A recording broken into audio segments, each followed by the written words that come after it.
Hello and welcome to another exciting edition of your Pittsburgh Steelers show on your SteelerFury.com podcast. I am your host, Will Mastersack, a.k.a. Bradshaw to Ben, also known as Accidental Zen on Twitter. And yes, this is a playoff beard. Don't ask. And it's about as real as my finger. Yeah, there we go. Anyway, but we have a playoff football to talk about on the show. This is excellent. We haven't had one of these for a while. So very excited to be with you tonight and have the full host of cohorts. First of all, usually from the home of the Indianapolis Motor Speedway, but tonight, somewhere in Florida, good luck. His name is Jeremy Coleman, also known as Smith is Smoking. He's with us. How are you, sir? Doing good. What part of Florida are you in? I'm in Palm Beach Shores. Oh, nice. The president will be coming to join you soon, I think. Yeah, well, if he can get out of the Capitol, yeah. Exactly. And also with us from the greater Pittsburgh area, Suburban Zone 22, I think it is exactly. His name is Steel Perch. He's with us. Finally, he decided to join us tonight after skipping last week. Perch is with us. How are you, sir? It was a Veterans Week off last week for maintenance. But I'm back and I'm playoff ready. A Veterans Week off. Yeah, baby. And also with us from the greater, not too close to Georgia, but just enough in South Carolina. His name is Dom. He goes by FC. We'll be pinpointing his exact GPS location at the end of the show if you're interested. FC is with us. How are you, sir? I'm 8 miles from Georgia in North Augusta, South Carolina, and I am so happy I don't have to hear another fucking political ad for 2 years. Maybe. You hope. Let's hope there's not another emergency going on.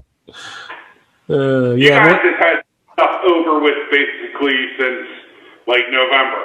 Imagine November, December, and into January. I was ready to kill myself. You just could not get away from the commercials. You could not. Yeah. That doesn't really sound very fun. No. I was like looking for like Allstate commercials or Liberty Mutual. I was begging for them. They didn't by that point. Excellent. Well, first of all, I have to say, because I know Perch didn't know it, and probably some of you tuning into the show don't realize it, but back in the day on Steeler Fury, and I'm talking about, like the good old days. It's been a while, but our man Dom FC here on the show used to do a world-famous Steelers preview each week that went in depth, talking about the matchups in the game, and was probably the best piece of Steelers content that you could come up with each week. And it's extremely time-consuming and hard to write anything. Trust me, I know, having done the game recaps every week. But I was a great admirer of FC's article, and it was very sad to see it go. But guess what? I talked him into doing one. It's up on the front page at SteelerFury.com. And ladies and gentlemen, prepare to be amazed. You have to go see this. Are we not officially calling it a gospel, FC? What's the? Whatever you like. I'm good with it. There you go. I'm always for the people. You're always for the people. Is that what you said? No, I said I'm a man of the people. A man of the people. Yes, exactly. And I'm sure we're going to hear some details from that. But I just wanted to acknowledge that we got it all going on, not just the full house here at the show, but we got a gospel up. And Perch just told me this is the most amazing thing. He is going to revive the post-game analysis of the Steelers this week. Isn't that right, Perch? The fifth quarter will be back pending the Steelers win. If they lose, screw it. I'm not doing shit. That sounds pretty good. We got a lot of things going on. We got a playoff beard. We got stuff going on. I'm going to start with you, Jeremy. Your take on everything that's transpired since the last time we got together. So just quickly, let's touch on the Mason Rudolph appearance. Did he do anything to make you feel differently about his future than you did before the game? And if so, he's like the franchise heir apparent to Ben. I do think he played a much better game than I anticipated. We have actually pushed down the ball down the field with some velocity, which threw me for a little bit of a loop because I didn't think we were going to see a lot of that. kind of nice to see the deep game work with another quarterback in the offense. So hopefully that's good things to come just for the Pittsburgh offense in general. So hopefully that's good things to come. I think he played the Pittsburgh better than my expectations, but no reason to think he won't be on the roster next year. He's still under contract. So no reason to think he won't be on the roster next year. He's still under contract. So, Perch, what was your take? As far as Rudolph, I was kind of a fan of his at Oklahoma State. I watched a lot of games and him and James Washington. I'm like, man, this guy can really push the ball down the field. I think that's the first time as a pro I really saw him accurately throw deep downfield and confidently throw deep downfield. So it was kind of like the old Oklahoma State version. He held the ball too long a couple of times, and when he does feel the pressure, he goes straight to shit. But I don't have any faith of him ever being a starting quarterback in the league, but he showed me enough to think that, hey, he might be a competent number 2, which is more than the bar's pretty low at this point, right? Yeah, but, more than they've had in some time. Yeah, exactly. That's funny. I actually, been a big critic of his. I just not really bought into Mason Rudolph as an NFL quarterback, especially not as the heir apparent. But aside from the seam throw to Chase Claypool, that was very similar to what the seam throw that Ben threw to Chase the week earlier. Same route and same kind of inside leverage. And I noticed when he tried to drive that ball that it sailed high and to the right, which is a problem that he had last year on the similar kind of throws. But that's a small nitpick compared to where he was the last time we saw him, and certainly the deep balls that he was able to sort of throw more touch ball deep. He did excellently at those. I thought those were really good throws, and at least it feels like if you need him for a play or two, you're not completely dead in the water, which I might have said a year ago if we needed him in the playoffs. So FC, I'll just turn it to you first. What did we see in this Browns game that will carry over to next week, good or bad? Because some of it is doesn't really. The Steelers weren't necessarily showing their whole hand, and I'm not sure what Cleveland was either. But what was your take on what we see that will translate to this week's game? Something that I've seen that surprised me a lot was how much Jedrick Wills Jr. struggled with the speed, variety in pass rush moves, and quickness of the Steelers' outside linebackers, especially Alonzo Highsmith. You know what you're going to get from T.J. Watt. He's an elite pass rusher. For all the good that we visually think of with Alonzo Highsmith, I believe he has 2 sacks on the year. He had some pressures, and he played very well. He was a player that I really keyed in on. Because Willis Jr. is a good player. He's a little bit raw, but he's very talented. He's large, and he has good feet. And I just gave him everything he wanted, and could have easily had 2 or 3 sacks in the game. Yeah, I guess the question is, just as a follow-up, do you think now, having seen the arsenal that Alex Highsmith threw at him, that Wills is going to come back and be better prepared this week and do better in the matchup? In other words, was it worth throwing all that stuff at him last week? I think it was, because if you catch him setting for a speed rush, he has a great spin move. I think that he's going to make Willis a little bit hesitant. A little bit, he's going to think instead of just naturally play. And I didn't even get his head a little bit. So, no, I think that if a pass rusher shows that he has something on an offensive tackle, that offensive tackle got far more worries than the pass rusher figuring out, the offensive tackle figuring out what the pass rusher does. I just think that, there's just certain guys that give certain players problems, and Highsmith might be the type of player that gives Wills problems. And there really hasn't been many pass rushers that have this year. I mean, Jedrick Wills Jr. has the NFL current rule is that the head coach has to be there physically for him to have any communication true. whatsoever. Aside it's from funny the first week against Baltimore, he had some problems. But yeah, I think you're right. For the most part, he's kind of handled what's come out. They would have found a way Perch, to make what's your take on this sort of carryover playing the same team 2 weeks in a row, especially a division opponent that you've already played twice? They're not going to allow that. What a massive advantage for the Steelers to be able to have that game last week that didn't mean shit, that they can put their backups in and play kind of vanilla and watch exactly what the Cleveland Browns were going to do to game plan for you to try to beat you in a must-win playoff scenario game. That happened, right? So now the Steelers can go back and look at every way that they Cleveland tried to attack them and what worked and what didn't. Basically, they gave you their game plan. There's not too much they could have hid in that game. What a huge, massive, advantage that is. And now the Browns basically can't practice all week. Their head coach and their offensive play caller won't be there at the game. They're going to be down a starting guard and a starting safety. And to me, it's such a massive, massive advantage for the Steelers. One, they physically dominated the first matchup. Two, they almost won the second matchup with, basically their practice squad out there playing.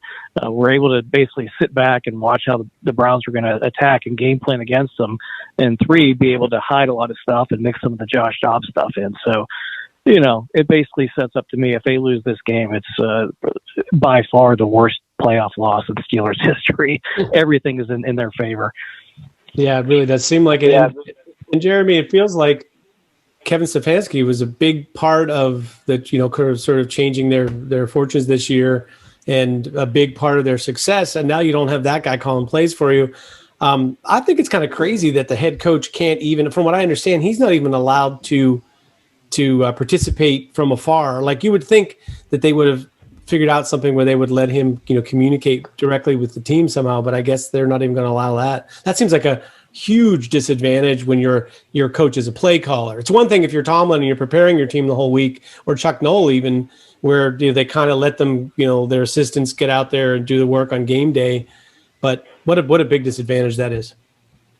Yeah, the NFL current rule is that the head coach has to be there physically for him to have any communication whatsoever. It's funny because you would think in a COVID full season that they would have found a way to make electronic communication work from outside the stadium.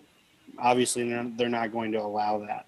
Yeah, and I know they're concerned that the coach is going to see or hear something from the broadcast that he wouldn't be able to get the advantage of it were he at home.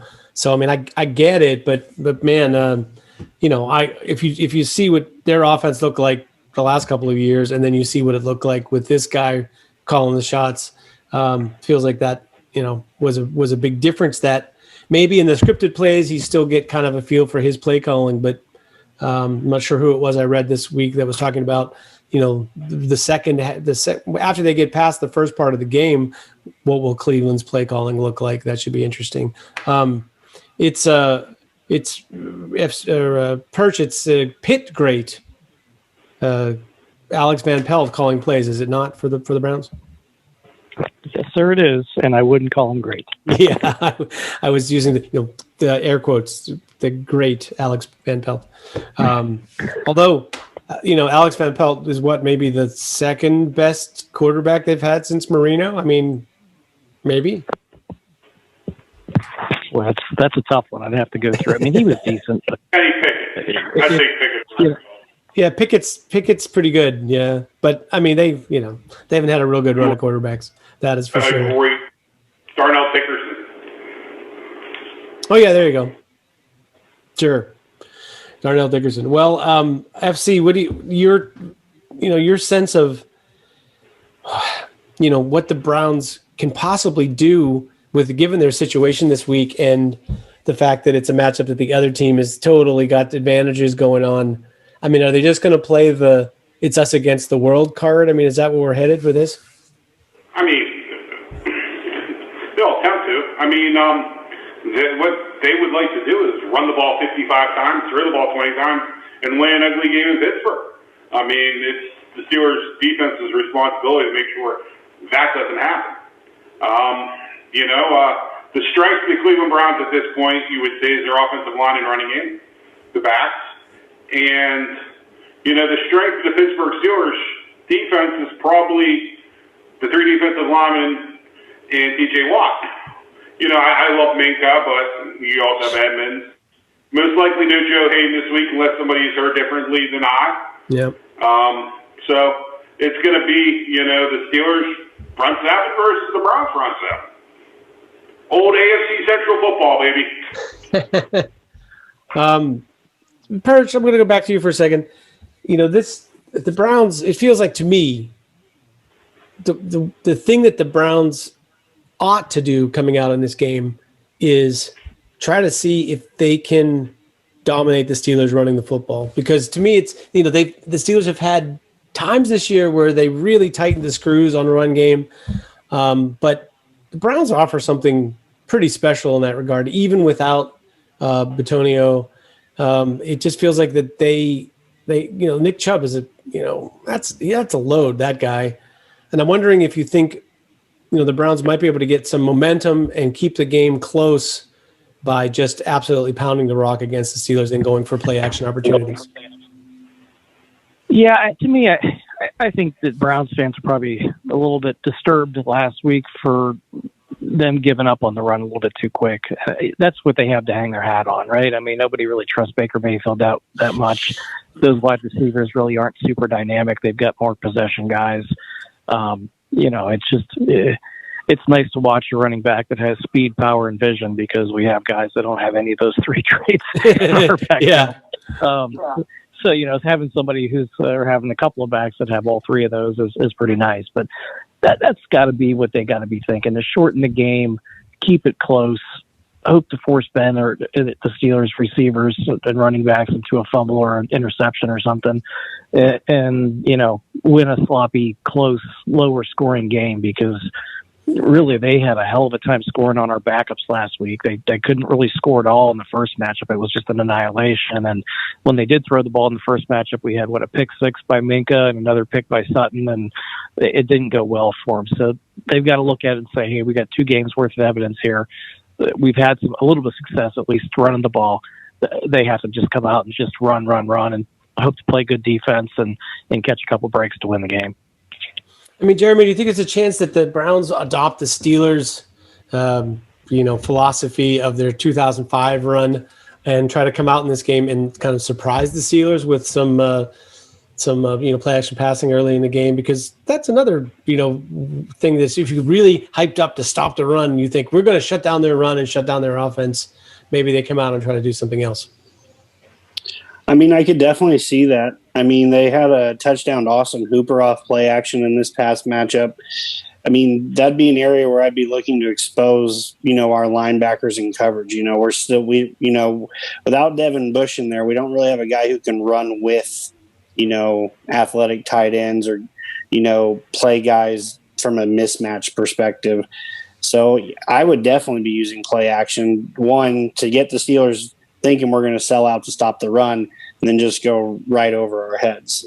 It wouldn't also surprise me if you see a few trick plays. Jarvis Landry has thrown a pass or time or two. So, I mean, this is the Browns Super Bowl, to get their first playoff win in, I don't know, how many years has it been now since they've won a playoff game? A long time. Yeah, I'll get you an exact number on that in a second. But, yeah, it's been more than 20 years.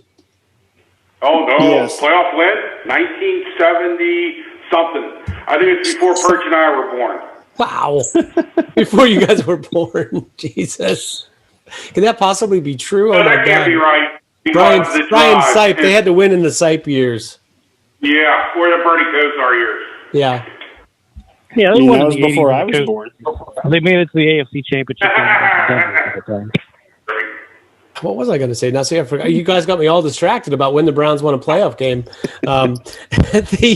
94. They beat the Patriots in 94. Oh, there you go. That's not actually that long ago. You were probably born by then, Jeremy. Yeah, possibly. I wasn't born by then. Yes. I wasn't. If not, we might be your dad. Yeah. I was going to say the thing about that we were just Jeremy was just mentioning about covering the tight ends and covering not just the one running back, but multiple running backs from Cleveland who have receiving skills. The Steelers, the difference between last week and this week is they're adding Terrell Edmonds in, who's been actually very good covering tight ends this year, and it looks like they're going to get Spillane back. FC, that seems like a nice antidote to what the Browns might try to do.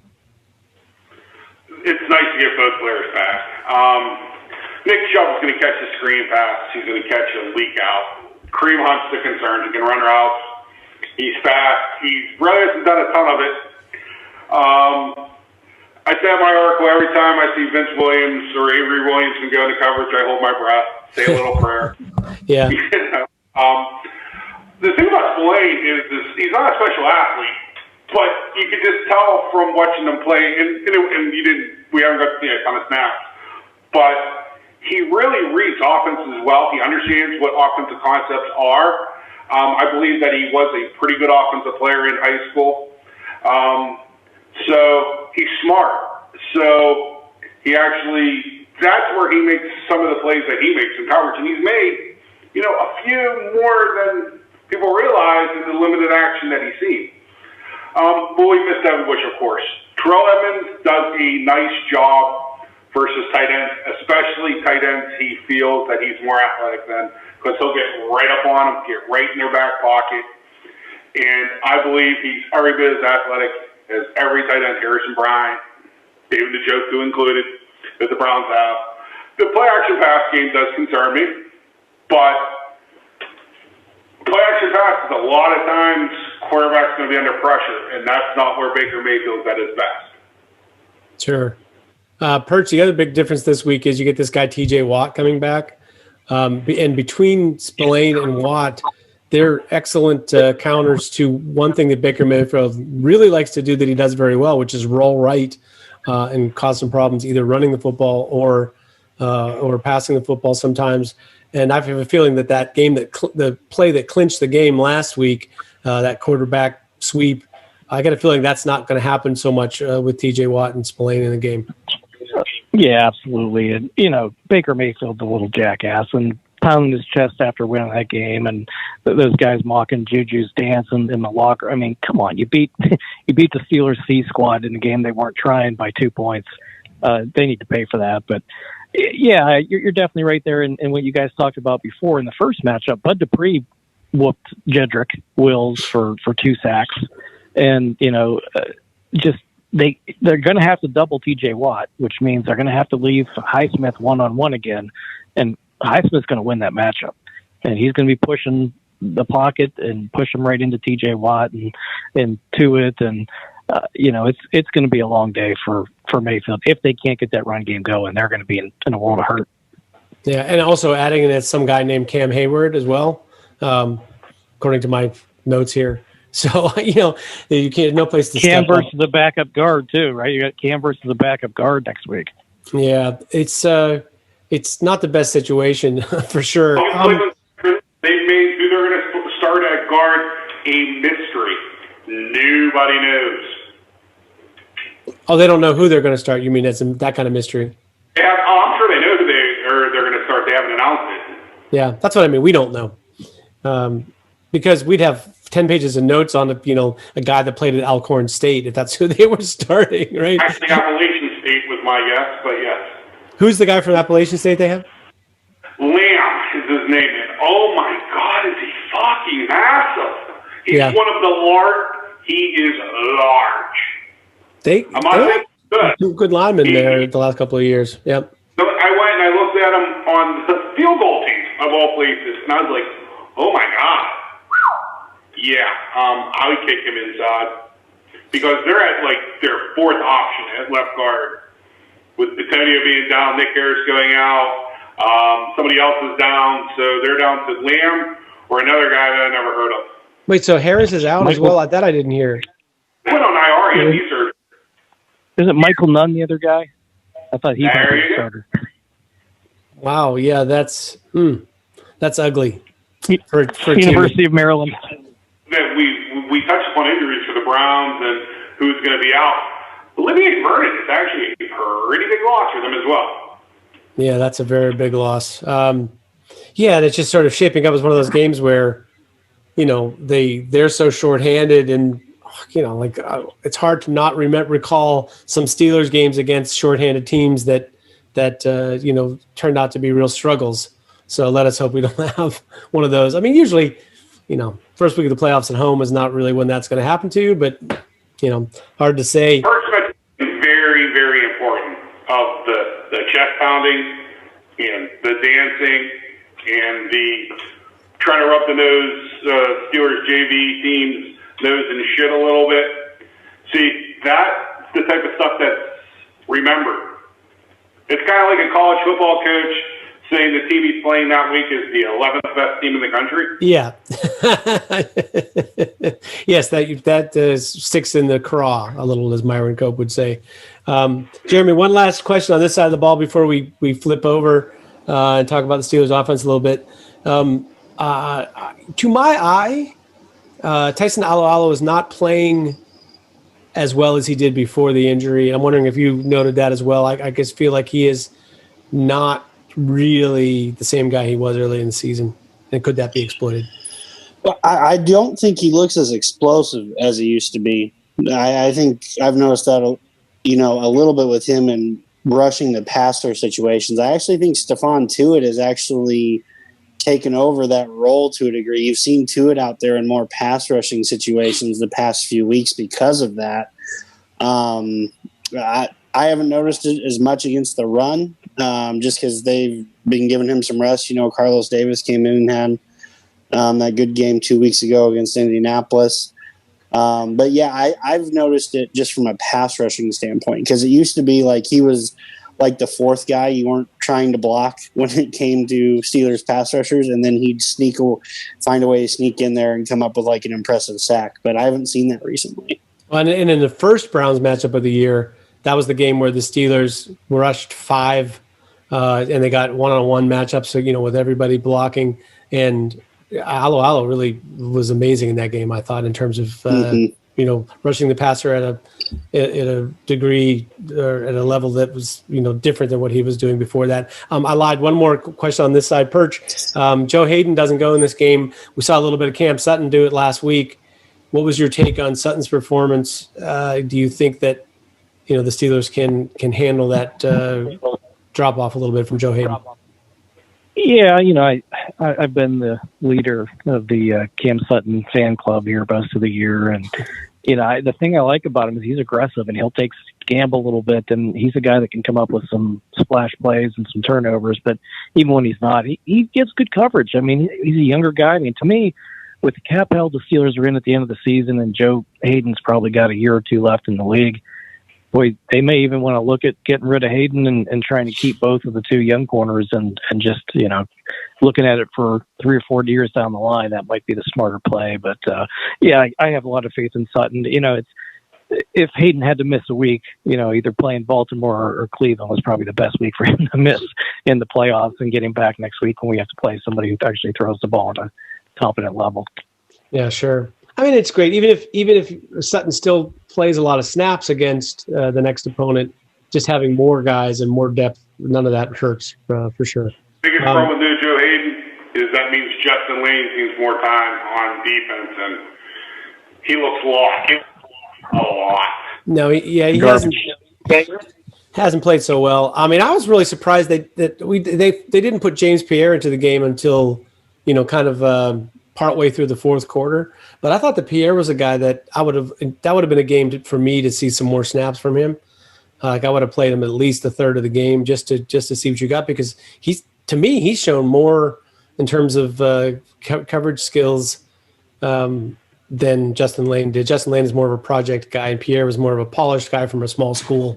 So at any rate, that's my going into next year, if you do have the young corner situation and you're going to ditch one or more of the veteran corners, then that's a guy that I would expect to challenge for a job. Anyway, this is what I think. Let's move over to the other side of the ball. I'm going to start with you, Jeremy. I saw the Ben Roethlisberger press conference this week, and I've heard a lot of there's been a lot of chatter about predictably about the Browns and how they're going to they're the team of destiny compared to the Steelers, and the idea that Baker Mayfield is an ascending quarterback and that Ben is a descending quarterback. I think that was Max Kellerman that said that this week. I got the impression watching Ben's press conference that he is taking all of that in and is locked and loaded for this week. I'm wondering if you have the sense that he is about ready to kind of go off on the Browns this weekend. Yeah, it's kind of the same sense, a few years ago when he said something along the lines of, "Oh, I'm not playing good enough. Maybe I shouldn't be playing in the NFL anymore." It's kind of the same vibe, where it's like, "Oh, I'm going to," when he said, "Oh, I'm going to treat this like this could be my last playoff game." It kind of the same narrative there. It's just, you could tell, it's brewing underneath that he wants to come out and just totally go off on someone, just like you said. Yeah. Just like you said, it's always like, please haters doubt me and I'm going to prove you wrong. And that's kind of the mantra that Big Ben always kind of thrives on, whether, he's injured, people are like, "Oh, well, Big Ben's injured." Then he comes out and plays like one of the best 10 career games of his life. That's just the type of player Ben is. It's almost like he needs extra motivation sometimes just to like really go out and just destroy someone. So hopefully that's the Ben Roethlisberger we get this week. Yeah. So FC, here's some numbers for you, because I know how much you love stats. I love them. Ben, the last 5 years in the playoffs, he's 3-3, but he's fourth in playoff games played, fifth in wins, sixth in completion percentage, fourth in yards, sixth in yards per attempt. Actually, basically his numbers are a little bit better than Tom Brady's and Drew Brees and the like. But two of the three losses, he played the number one defense that year, and the third was the number one scoring defense in New England without any receivers, basically. But just you put his numbers together, it's like, he had a 107 quarterback rating, 8.76 yards per attempt at home. These last two games, he's been outstanding. I think there's, I remember some talk about how Ben hadn't really done anything lately in the playoffs, and I kind of feel like he's the one guy that hasn't let them down really over the last couple of years. I mean, all that's true. There's two constants since I've been at Steeler Fury. Two constants. Number one, I smoke pot. Number two, I hate the fucking media. Those two things have been absolute constant. I could have a big careful head. I could have gone bald like I am now. I fucking hate the media. It's true. Ben Roethlisberger is descending. Tom Brady is descending. They are not as good as they once were. There are two first ballot Hall of Famers. They're two of the greatest quarterbacks of all time. They're not making music. They're not making art. They're not getting better with age. They're not, their skills are eroding, not getting greater. So yes, Ben is descending. Is he descending in the same atmosphere as Baker fucking Mayfield? No. So it's just the media stirring up shit, trying to. And the good thing is Ben takes the bait. So yes, I agree with you. Ben's going to be locked and loaded. You're going to see probably more John Wayne, Ben, second half of the Colts games where he's only going to take a few shots. He's going to hold on to the ball. We're going to make plays. I really, truly believe that. Yeah, it feels like it. And Perch, my favorite quote from that press conference, just to touch on that one last time, is they asked Ben about what he thought about the Josh Jobs, getting some snaps and maybe coming in for a quarterback sneak or whatever. And Ben was, first of all, he was like, "Hey, I'm into winning. Whatever it takes to win, I'm totally into it." But then he said, "The great thing is we have three options to could start the game. So I'm not really sure who's going to start, and it's great that nobody knows." Yeah, I didn't hear that. I don't think I watched the whole thing, but on that whole topic, I'll just say this: if not now, when? I mean, that's what's got to be going through Ben's head. And it keep likening his career back to Elway when, Ben played it safe a lot this year. We didn't want to take the hits, where he didn't want to hold the ball and throw it downfield until he absolutely had to again the Colts game. I think we're going to see gunslinger, bring out the gray Ben again here for the playoffs. I think you're going to see him take hits. I think you're going to see him scramble. I think you're going to see him hold the ball. You're going to see him roll out of the pocket. You're going to see him throw down the field. You're going to see him want to write his legacy the way that he came in, not the way he's been neutered and had to play the last couple of years. So that's the big thing, because, after this year, they're going to lose a lot on offense. They're going to lose some on defense. They're going to be really tight up against it in the cap. Who knows how Ben's knees and everything are going to hold up another year, and next year might be his last year. They've got a really tough schedule. This might be his last go around in the playoffs. You never know. So I think he's got to be saying, you know what, I'm pretty healthy right now. I'm very motivated. I want to, the same thing with his second year when he wanted to win one for Bus. He's got to want to win one for Pouncey. I think you're going to see Ben just, at the top of his game for the next couple of weeks. Yeah. And then, not to interject, we've seen good Steelers teams miss the playoffs the last few years. It's not a given that you get in every year. Yeah, this is a great year because there's a seventh team getting in. Or, the Steelers could have really benefited from that the past few years. But he's had really good teams that haven't found a way into the playoffs. So there is some degree, like Perch said, of urgency here, because you never know. You might have another great team next year and still not get in. Yep. It's always a possibility. There's no guarantees. Even when you've got a great quarterback and you got a solid team, guys get injured, stuff goes wrong. The schedule next year is absolutely brutal. If this indeed, let's just imagine Steelers win the Super Bowl, Ben decides to call it a career, the Steelers decide to let their free agents go, and try to rebuild through the draft. They got a good chance of having a top 10 pick, in 2022. That's the kind of schedule they have coming up. But we get ahead of ourselves a little bit in that regard. Jeremy, I'll just go back to you for a second. So there's been some talk about Deshaun Watson moving to another team, and there are a lot of people who were saying that they would take Deshaun Watson regardless of whether Ben is interested in retiring or this is his last year, whatever. They would still take him. So I'm going to ask you this very specifically. If you had to bet your life savings on the Steelers to win the Super Bowl in 2021, like this right now, if Deshaun Watson were the quarterback on one bet and Ben Roethlisberger were the quarterback on another bet, which one would you put your money on? Ooh, that's tough. Honestly, I'd put my money on Deshaun just because he can do so much with his legs, and that's such a key part on defenses now that when you try to defend these dual threat guys, and if you look at the type of year Deshaun Watson had with no true number one receiver, I think he leads the league in passing yards. He's completing close to 70% of his throws this year. I mean, if Houston was a good team this year and had a good record like 12-4, he'd be the clear-cut runner for MVP. But he's on a really bad team right now. So with a guy like Deshaun Watson, where I think the best of his career is still ahead of him, I'd take Deshaun Watson.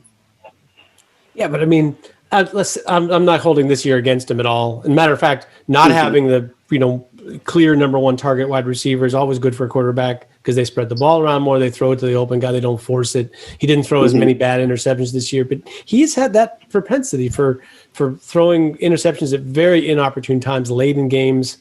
And he did have one year where he had the number one defense in the league and went one and done in the playoffs. I'm just not convinced. I mean, some guys are, really good players, really good quarterbacks who are just, they're missing that piece that, Ben has in spades. And I'm not saying Deshaun Watson is not clutch or, not good or whatever, but I'm not sure I make that deal, especially knowing that you got a couple of years left of Ben where he's still playing pretty good football. But, guys, who knows how it translates to what they ask him to do here. So even if you add a quarterback into Pittsburgh that you think is a better talent, do they fit? Are they going to jibe with what the team wants to do, the organization, the head coach, and so on and so forth? I will say that with the way the Steelers are currently set up, I should have taken Ben Roethlisberger because Ben Roethlisberger will at least say, screw it, I'm going to call all my own plays. I'm not sure Deshaun Watson's going to do that initially or whatnot. So, I mean, at least Ben has been doing it for so long to where it's like he knows what it's going to take. He can go out there and direct an offense. Maybe Deshaun Watson can't do that at this point in his career. It was more making it on just like, if Deshaun Watson is not happy in Houston and if he could be the heir apparent to Big Ben, I'd definitely roll the dice on that. No, sure. FC, Chase Claypool kind of the last couple of games, starting with the second half in Indianapolis, really suddenly back to the point of being a focal point on offense. Do you think that's a portends for what's about to come in terms of what they'll do in the playoffs with him? Or do you think it'll go back to just being whoever's open gets the football and we're not so much, nobody's the number one? Both. And I'll explain quickly. The Steelers have 3 number 1 wide receivers. I mean, it's Juju Smith-Schuster, Deontay Johnson, and Chase Claypool are as good as it gets for a trio in the NFL. I'll argue. I think that the Steelers' play calling and quarterback plays could be more aggressive, which benefits Chase Claypool at times because he's a vertical route runner. He's a vertical play guy. It's a lower percentage throw than Deontay Johnson or to Juju Schuster for the most part. But Chase Claypool is one of the keys, if not outside of Ben, the key to the Steelers offense. Because if you have the safeties have to split the field and have to be 18 yards off the ball, I guarantee you the Steelers can get a semblance of a running game. Everything builds off of the other in football. And that's why play calling and play design is so important. It's a nice thing to have a variety of guys to go to who have different styles. And, that's the thing they've been their best years the Steelers have had in their offenses when they have a diversity in receivers. And in this case, they're not only diverse and different from one another, but they also can do some similar things. They're all, pretty good with the ball in their hands, running it. And, they've all threatened at least deep intermediate, if not deep with the football. So I interpret this as being a good thing. Persh, of course, the part that's not a good thing is the stable of running backs and the lack, what they're lacking. But rather than just focus on what they're lacking, I guess the question I'm going to pose to you is, what can they do? You're a coach. You're like, okay, I have these running backs and I'm stuck with them. Let's focus on what they can do and give them opportunities to do what they can do well. What would you say that is going into this game? Decoy. Yeah, I mean, that's pretty much where I'm going with it. Is you run them just enough that the other team thinks that, hey, they might run these assholes a little bit, and then you work in your a couple of play actions, you work in your short passing game, you work in your long passing game.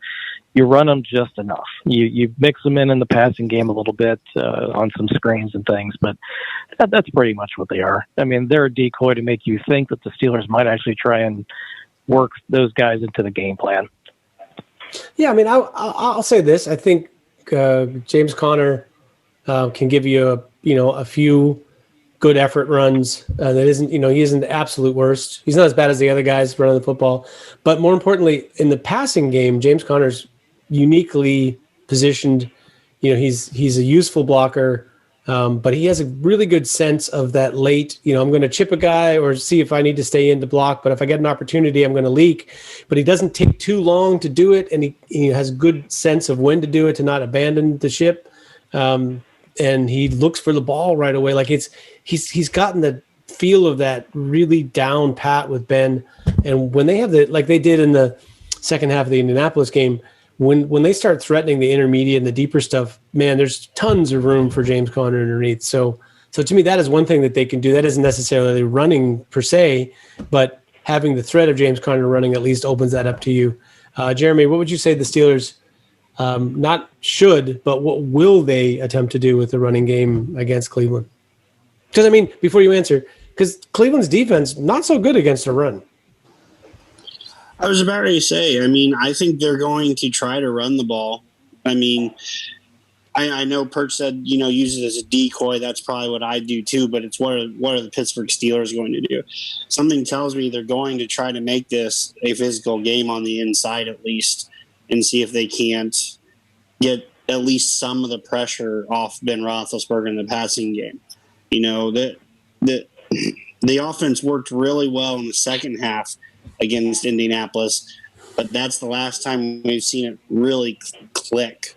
So, I mean, I'd like to see some pressure taken off Ben Roethlisberger in the passing game, even if, like Perch said, it's just to present the element where we could throw some play action at you or involve James Conner in the passing game.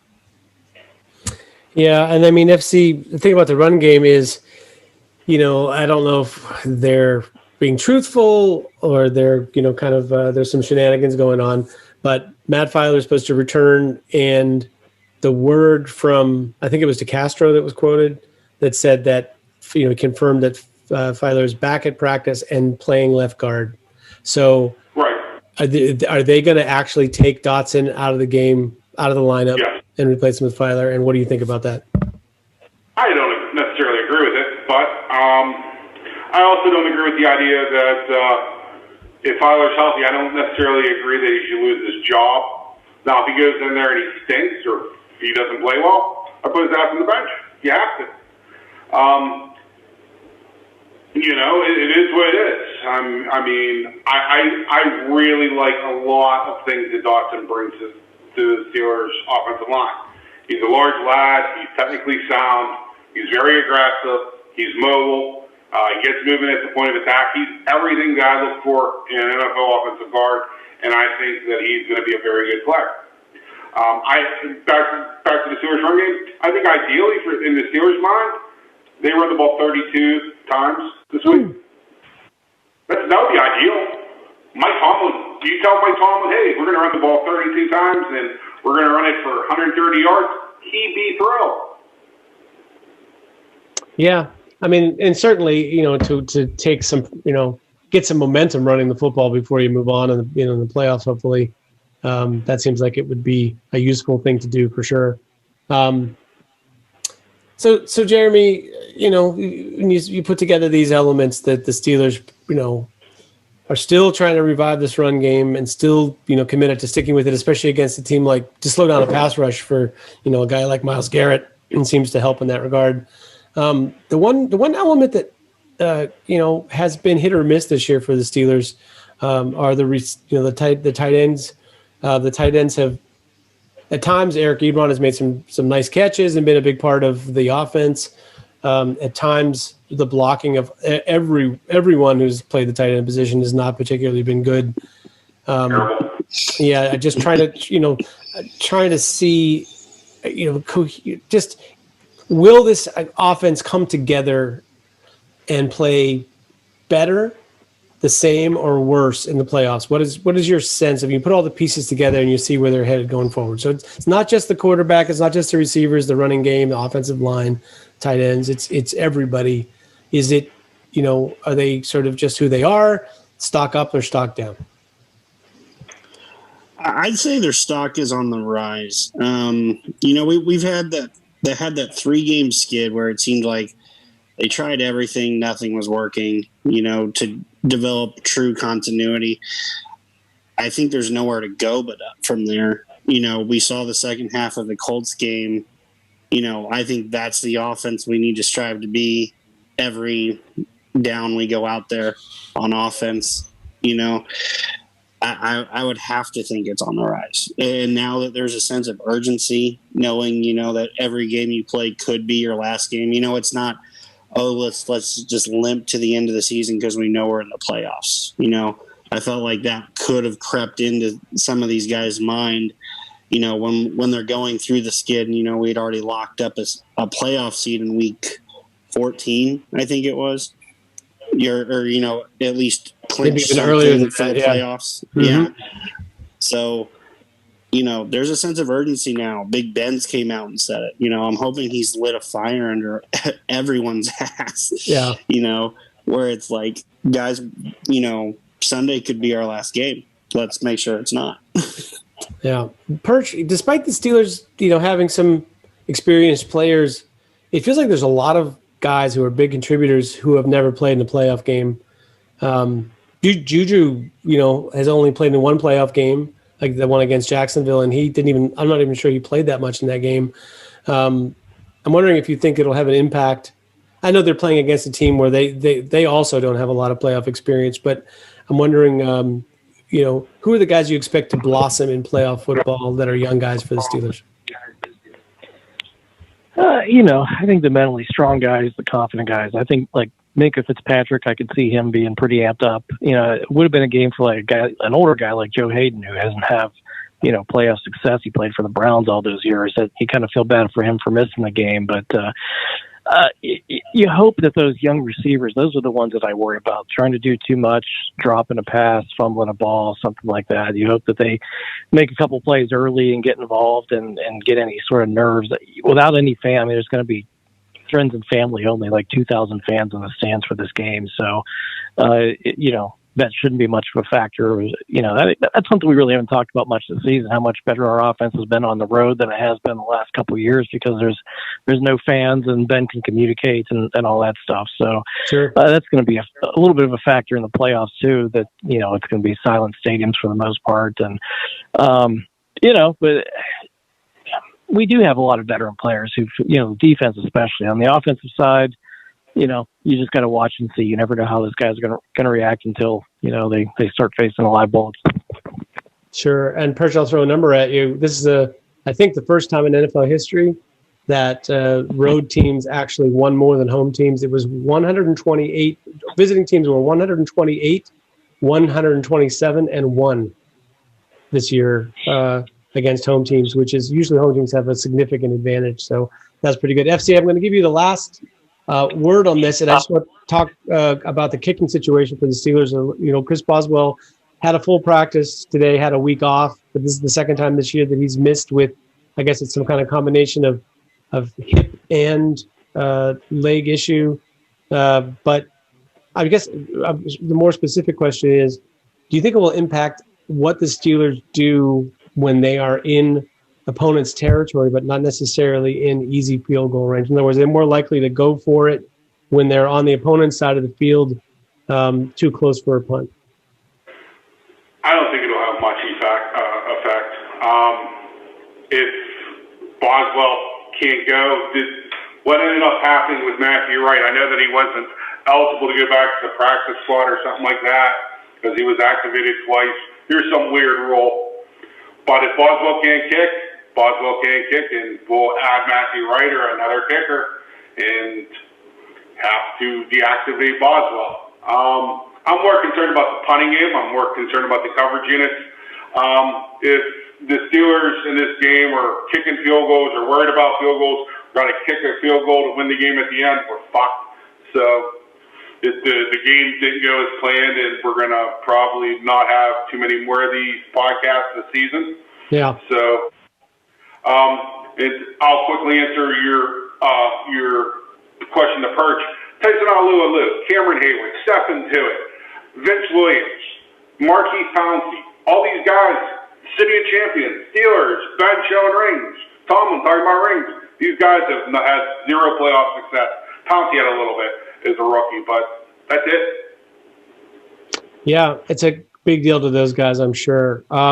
Speaking of it being a big deal, it's a big deal. We're gonna predict the outcome of this game for the four of us in just a minute. But first, it's time for our Around the League pick segment, brought to us by Sportsmanship.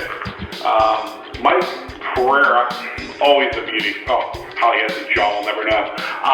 And John Perry, and I'm going to be serious. John Perry, for the third time this year, basically said, the refs fucked up. And I couldn't believe that one of their own threw another one under the bus. So, John Perry, you're a good guy. I think, it's like once it's like players and in this case officials, when they first get out of the league and they're into the booth, they know those guys and they're still part of that community and whatever. But, a couple of years of paychecks and not hanging around the locker rooms and whatever, and suddenly it's easier to be honest about things. But yeah, it's a little tough to be that guy who has to toe the party line up in the booth and not say anything bad about the guys you're covering because you're worried about offending somebody or whatever. So yeah, I do give him a break for that. I mean, I do give him credit for that. Let's quickly go around. I don't think we need to spend a lot of time analyzing a bunch of games, but let's weigh in on them. I'll start with the Los Angeles Rams at the Seattle Seahawks. The Rams are a 3.5-point underdog, so Seattle is favored. Still not really 100% sure who's going to start the game, but I guess Jared Goff looked fine throwing the ball, so I'm going to be a little bit surprised if he doesn't play. Quickly, Perch, what would you say happens in this game? Well, I would have made a beating Goff joke here, but I'm not sure how healthy the guy is and whether he's going to play or not. So, Seattle's defense, I didn't think much of all year. They came on a little bit late in the year. I kind of want to root against them. I kind of want to root for Aaron Donald and the Rams, but I think Seattle prevails and wins this week. So I'm going to go, Seattle 24-20. Jeremy, what'd you think? Both of the matchups this year have been low-scoring affairs. I think Perch is right on with the low score. I do think Seattle just has a little bit more, especially if Goff doesn't play. I think that's a tough hurdle to overcome. I'll go 23-17, Seattle. Yeah, FC? DK Metcalf has 180-yard receiving game in the last 8 games. I will take the Rams with a monumental upset, 21-17. Yeah, nice. By the way, I got to give credit to Jared Goff. He dislocated his thumb and put it back in between plays. Yep. I mean, never. I mean, it's one thing to call a guy soft, but you can't really call a guy soft who replaced his own dislocated thumb. That's next level. So, anyway, chapeau to him. I'm going to take the Rams in a bit of an upset. I think Seattle is just not quite right this year, and I do agree with FC that's sort of a red flag a little bit about DK Metcalf, and more importantly, DK Metcalf matched up with the Rams has struggled a little bit with the Rams cornerback Jalen Ramsey, right? So that's one guy that can actually play DK Metcalf a little bit, take him away, and I think left without that, Russ Wilson has gotten kind of, he gets kind of crazy with the football when he can't get it where he wants to get it. And the offensive line is, not blocking guys. So anyway, take the Rams. Indianapolis Colts at the Buffalo Bills. I'll start. The Bills are a 6.5-point favorite. Buffalo is sort of everybody's darling right now. They're on a hot streak. Fans and analysts love teams that are on a hot streak. They don't necessarily care who they beat in the hot streak or what contributed to the hot streak. But it's like if your quarterback is putting up fantasy numbers and your team is winning games, everybody pretty much will pick you to win all the time. I do think the Bills will win this game and cover the 6.5 points, but it wouldn't surprise me if the Bills throw up a clunker win in this game, or perhaps at some point in the playoffs throw up a clunker that results in a loss. I'm just not convinced that they're on this kind of roll where they're not going to stop till they win the Super Bowl. Heard a lot of Super Bowl talk for the Bills this week in New York City. P.S. I'll go to you, Dom. What's your take? Bills and Colts. The Bills will lose, just not this week. Phillip Rivers, Western New York. I understand the weather is supposed to be decent. It's still going to be windy. Jonathan Taylor's a hell of a back, and Sheem Hines is a hell of a back. I just don't think Phillip Rivers can make enough plays. I think the Bills are going to win probably 27-17. Gotcha. Perch? If not now, when? Phillip Rivers has never really had a deep run in the playoff. I mean, what do you make? One AFC championship game in his whole career, and you got to think he's got to be looking. This might be his last game ever if he loses. I think he's considering retirement after the year. And Buffalo's looked like the best team in the league for the past month, probably. But that Colts, he's got a good defense. Defense travels, and Rivers is still got, he's a gunslinger with enough bullets left in the gun that he can make some plays and win it. I just, if I had to bet it, Buffalo just has too much. So I'm going to say Bills win. I don't think they'll cover though. I'm going to go a lower scoring game, like 24-20 Buffalo, game that's won the last couple plays. Nice. Bills to win, Colts to cover, and take the under, ladies and gentlemen. Jeremy, you're a resident Indianapolis Colts expert, being that you have to hear about them nonstop most days. What's your take on this? Well, the Colts are going to want to bring their physical brand of football to Buffalo, and I think that will travel. One thing they've done well is they've run the ball and they've played good defense. That wins a lot of games. I just don't think it'll win this one. I think they fall 27-21. Just Josh Allen's playing on an unreal level, and the Colts really haven't been able to get after the pass rusher like they'd want to. I feel like if they would have better success rushing the passer, they could win this game. But the Bills have just been playing so well right now. Yeah, like I said, they're hot, and I mean, you could actually make it would be reasonable to say Josh Allen is one of the top candidates. Maybe he's not going to win, but one of the top candidates for the league's MVP. Been pretty good on a really good team. Just some other guys, higher profile and better chance to win, and who also played really well. I think also the Colts, I want to say, the last time that they played Buffalo held them down a little bit for scoring, but I'm not sure. I think that might have been last year that Eberflus put up a good plan for them against Buffalo. Let's move on to Tampa Bay Buccaneers against the team with the losing record, the Washington football team, who looked like they didn't even look like they were going to win against Philadelphia last week until Philadelphia handed the game to them. I'll start with you, Jeremy. What do you think happens in this game? The Bucs are currently an 8-point favorite.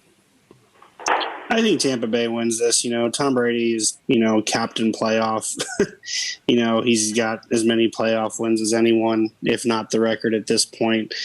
He's got a lot of weapons. The defense plays pretty well overall. I think it's just a little too much for the Washington offense to overcome at this point, this late in the year. Alex Smith he's nice as a game manager, but I don't think he's a guy that's going to go out and win you a lot of games. And I think in the playoffs, you have to have quarterbacks to go out and win ball games. Yeah, Perch? Well, to clarify his point, Tom Brady has exactly as many playoff wins as number 2 and number 3 all-time combined. 30 playoff wins versus 16 for Montana and 14 for the guys tied behind him. So, yeah, it's just his playoff stats are ridiculous. But the PC Redskins last week did everything they possibly could to lose to an Eagles team that was trying to lose the game to get better draft positions. So, as much as I want to say that a team with a really good defense has a puncher's chance, they really do.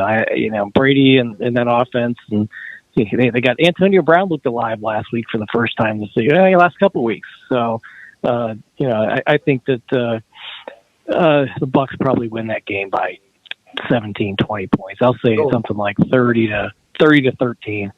Yoy, FC, what you think? Riverboat Ron.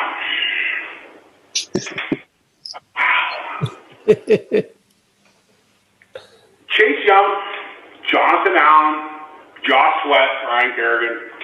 I can always forget the other defensive tackle from Alabama that starts there. He's very good. Tampa Bay's offensive line is not very good. Despite what people think, they're not very good. I think they're going to win, and I think they're going to win handily. 17 points. I think they're going to win 30. You know what? They're going to win 27-6. Wait, I'm sorry. Who's going to win? If Washington pummels Tom Brady in this game. Well, you stole my thunder a little bit. By the way, Daron Payne is the guy you were trying to think of. I've been convinced since this matchup was announced that Washington was going to win this game, and I'll tell you the two main reasons are both of the teams previous to this, who are NFL teams who went through a full season and ended up with a losing record and then hosting a playoff game. Both of them won their first round playoff game. The one you might remember was the Seattle game with Marshawn Lynch going crazy against New Orleans and shutting down Jimmy Graham and the machine that New Orleans had going at that time. I just feel like Tampa Bay has kind of coasted into this spot a little bit. Yes, they've come to life with some of those, Antonio Brown and some of the stuff going on. Rob Gronkowski looks like he's back to the form that we expected him to have. And, Brady, for his part, has played pretty well. But this matchup with the front line of Tampa Bay and the front seven for Washington is just horrendous. It's just, they have a stationary quarterback who doesn't really move out of the pocket and is not looking to extend the plays at all, trying to get the ball downfield to his guys. And you have, maybe the best young pass rushing front in the league in Washington. And I just feel like, they have something to prove. They didn't play well at all last week, but they're 5-1 with Alex Smith this year. And, Alex Smith doesn't have to be great with a defense like that. If the defense is dominating up front and Alex Smith is good, they have a chance to win this game. At the very least, I'm taking Washington in the 8 points. I think it'll be that close. Atlanta, Detroit, Carolina, Atlanta. Last 4 teams that the Tampa Bay Buccaneers faced. Yeah, so that'll make you look a little bit better. That'll prop you up a little. Quickly, Baltimore Ravens and Tennessee Titans. I'll start. Baltimore is a 3.5-point favorite. I know Tennessee sort of has Baltimore's number kind of, and Baltimore Ravens have never won a playoff game with Lamar Jackson. But I think the Ravens are going to win this game. The Titans on defense this year have not been the same sort of special team on defense that they were last year. But this is a nail biter, probably the closest and most entertaining game of the weekend. But I'll take the Ravens. Jeremy, how about you? Yeah, the narrative that Lamar Jackson can't win a playoff game gets erased this week. Like you said, that Tennessee defense has just been porous. It doesn't matter who they play; they give up just points after points. It doesn't matter how well Derrick Henry can run; it's because they can't stop anyone. I'll take the Ravens here, probably only by a score though, because the Titans have found a way to do things on offense. I'll take the Ravens 34-27. Yeah, there you go. Kurt, how about you? It's 30-27. I've seen the last couple games these teams have played. Tennessee is dynamic on offense. It's not just Derrick Henry. They can really move the ball. They've got a quarterback who can run it. They can throw it. They've got a couple of really good receivers, a good tight end. And I think that enough teams have seen enough of Lamar Jackson where if you can kind of slow down the Baltimore running game, you can get him confused and force him to some mistakes in the passing game. I just think that Titans at home, wanting to try to avenge the falling a little bit short last year, I think Tennessee gets it done to close high-scoring game, 30-27 Titans. Yeah, I mean, I actually love Tennessee's offense. I think their offense is not good. It's great. It's just their defense is, that's the part. If they can, like you said, if they can figure out what everybody else is doing to slow down Baltimore and execute it, then maybe. Dom, what'd you say? Pressure buff pipes. In the Baltimore-Tennessee game last year, Baltimore had higher time of possession, more rush yards, more total yards. They also have a quarterback that has a 3-to-1 ratio in his career in the playoffs and has 3 turnovers for every touchdown created. Can't put my money on that. I will take the Tennessee Titans to win this game 27-24. Wow, yeah, there you go. Okay, one last one. I'll go right back to UFC. The Bears and Saints. New Orleans is a 10-point favorite against the Bears. Speaking of teams that, are on a hot streak, kind of, really would not have expected the Bears to make the playoffs a month ago. And is this maybe their token appearance against the Saints? What do you say, FC? 27-24 Saints. I don't buy into Drew Brees, but I do buy into a healthy Michael Thomas. I think he gets his first touchdown on the season this week. How crazy is that? Fantastic. What's that? How crazy is that? That's all I was saying. Michael Thomas hasn't scored a touchdown this year. Crazy. But yeah, Mitch Trubisky has really been solid for the past month. But I think the Saints are going to sneak it out with the offense. Oh, is that a Taysom Hill kind of reference? I like that. Pretty good. Perch, what do you say, Perch? Bears suck. Saints 30-0. Jeremy, what do you say? First, a shout out to Mitchell Trubisky. You won me my fantasy playoffs this year. Don't think you're going to win this. Hey, when Dak Prescott goes down in week 5, you struggle for the rest of the year. I don't think the Bears have enough. I think the Saints will start to dial up the pressure. Trubisky's had a solid month. I think he's going to see a lot more pressure this week. I do think it's a very close game, though. Saints eke it out 28-21. I think it's going to be surprisingly close for the early part of the game, but at some point I expect New Orleans to pull away and win by more than 10. So, sorry, Mark Shepard, our Chicago friend at SteelerFury.com, because, but even he, I was like, are you excited about the Bears being in the playoffs? And he was like, meh. So I think, they're at that stage where they kind of really would like to have a better draft pick, but, like when you don't really feel like you have a shot to win it all, it's tough to be in the playoffs. It's tough to be a fan of that team. And speaking of which, winning it all and being in the playoffs and having your team in the playoffs, that brings us to our 5-star matchup this week. It's a pretty good matchup. It's your Pittsburgh Steelers against what's left of the Cleveland Browns for the wild card playoff game at Heinz Field with 2,000 close friends and family, and the rest of us close friends and family watching from afar. I will go. I'm not going to go first. I'm going to send it to Jeremy Coleman, who's going to tell us what he thinks is going to happen in this week's Browns-Steelers matchup. If Mason Rudolph can pass on the Browns' defense, Ben Roethlisberger will tear it to shreds. I'm going to go 33-17 Pittsburgh. That's a concise, succinct. I like it. Dom, what do you have to say? Wrote an article, 3117, go read it. There you go, SteelerFury.com. That's where to find your article. Look for the author, FC, like the letters, F and C. And no, actually, EFCEE, because I couldn't go with 2 fucking letters at the website. But on the front page, you still got FC. I got your back. I got your back, dude. And what say you, Steel Perch, about this week's Steelers-Browns matchup? Well, it's a legacy game for Ben Roethlisberger. One more playoff win. He ties none other than Terry Bradshaw for third place all time on the all-time playoff win list. He is, I think, extremely motivated. I think he's healthy. I think he's ready to go. I think that the team the franchise has done everything they can to protect him and keep him upright and healthy for the playoffs for the last couple of years, and now he's finally there and ready to go. And they're playing the Browns, who may as well change their last name to the Roethlisbergers because he has completely owned them his entire career. And not only that, the Steelers have owned the Browns. So we talked a little bit about the playoffs earlier. I kind of looked it up since we've been on here. Back in 1995, January 1st, the Cleveland Browns won their very last playoff game. The very next week, they lost to Pittsburgh Steelers. 8 years later, the Browns make the playoffs again. They lost to the Pittsburgh Steelers. And here we go. 18 years later, who are they playing? Pittsburgh Steelers. It could be the hat trick. Knock them out of the playoffs 3 straight times over the course of 26 years. In the course of that 26 years, you know how many games the Steelers have played in the playoffs? 33. So, what year were the Steelers founded? 1933.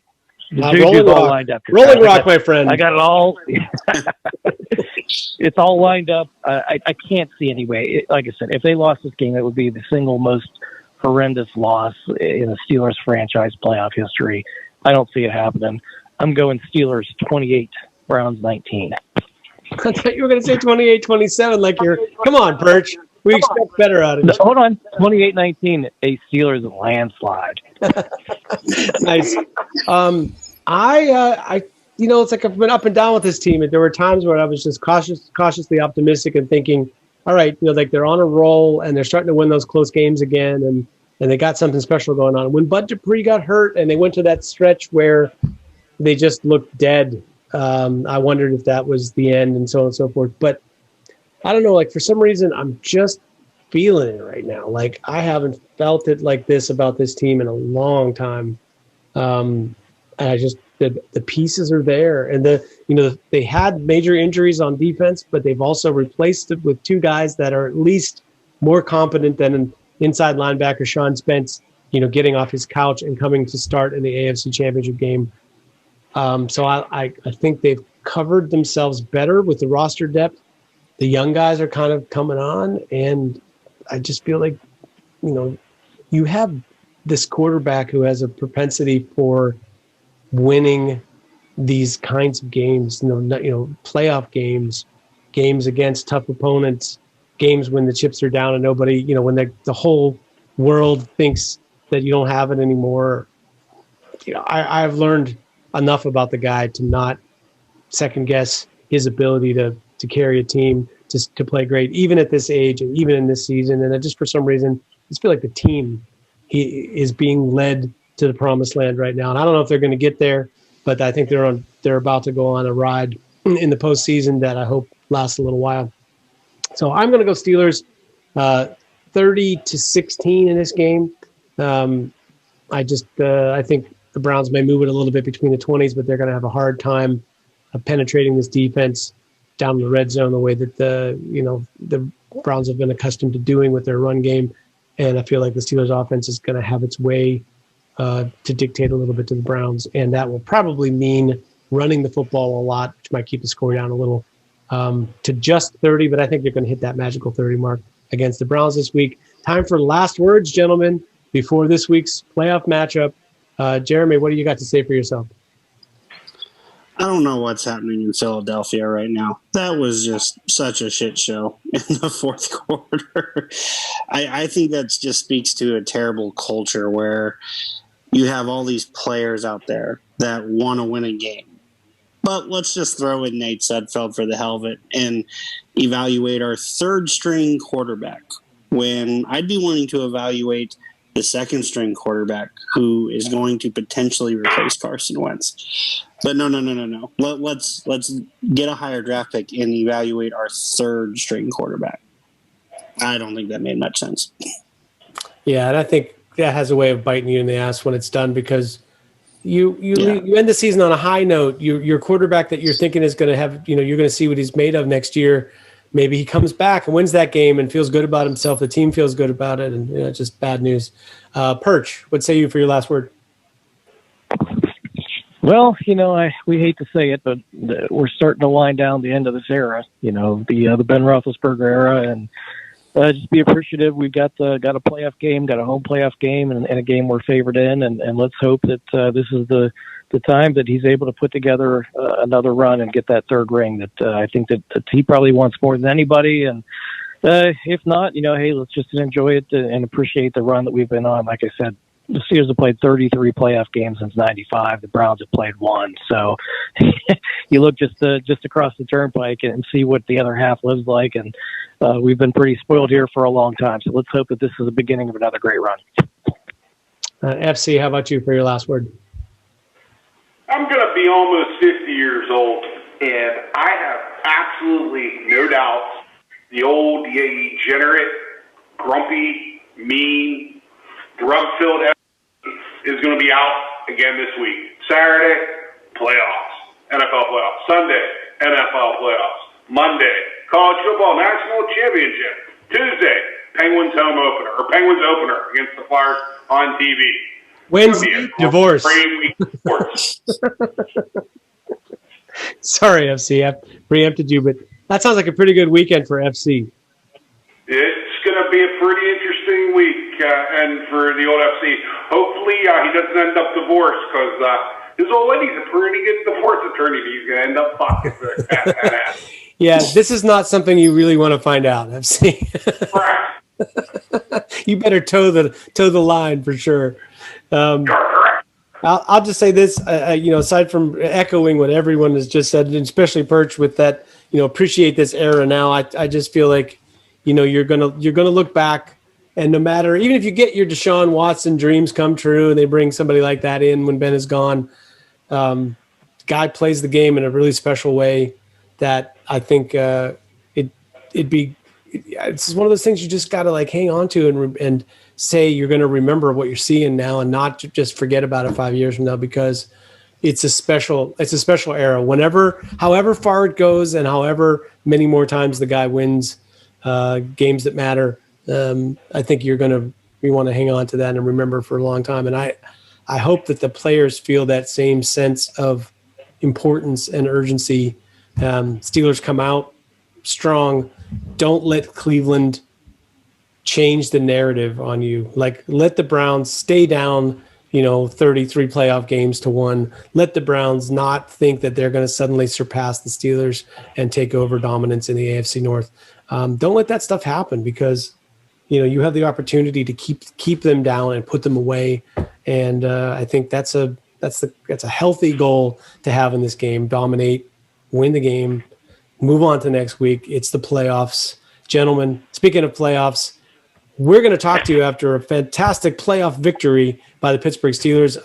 Many thanks to FC for writing his article, his preview article for the Steelers-Browns matchup at SteelerFury.com. If you haven't seen it already, go there and see it. Steel Perch, thank you for being with us this week. I know it was a lot to ask you to come in, and I'm looking forward to your post report card for the Steelers. And Jeremy Coleman, please stay safe in Florida. It's the state where there's a lot of dangers, both man-made and otherwise, nature in Florida. So take care of yourselves, and let's talk next week after our gigantic Steelers victory. I'm here, Will Masasek, a.k.a. Accidental Zen on Twitter, and Bradshaw DeBand on SteelerFury.com saying, go get them, Steelers. Here we go. Here we go.